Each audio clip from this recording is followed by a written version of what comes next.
मगहिया जमुई जिला में रह जइबे। खाटी है यहाँ के मर्द मगहिया जमुई जिला में रह जइबे।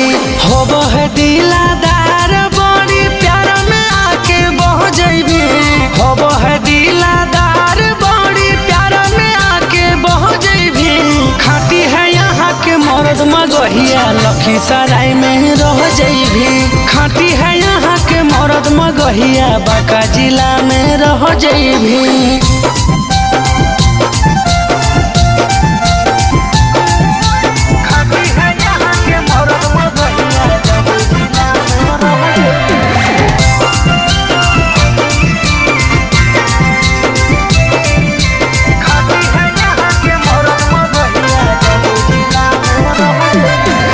जेकरा पर लागे जाए हाथ गे छौड़ी गे कहला पर माने पड़ा है बात गे छौड़ी।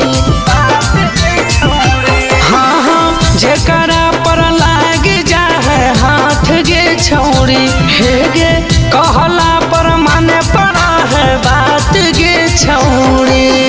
ऐसा न डोज मिलतो रोज थैंक यू सो मच कह जइबे। ऐसा ना डोज मिलतो रोज थैंक यू सो मच कह जइबे। खाटी है यहाँ के मर्द मगहिया गया जिला में रह जइबे। खाटी है यहाँ के मर्द मगहिया नवादा जिला में रह जइबे।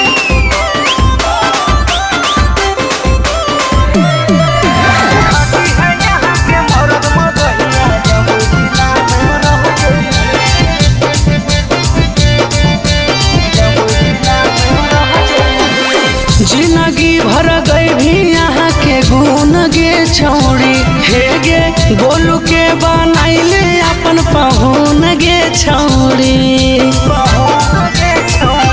हाँ हाँ जिंदगी भर गई भी यहाँ के गुण गे छौड़ी गे सूरज के बनाइले अपन पहुन गे छौड़ी। संदीप साजन के जोरे छौड़ी धीरे धीरे लह जइबे।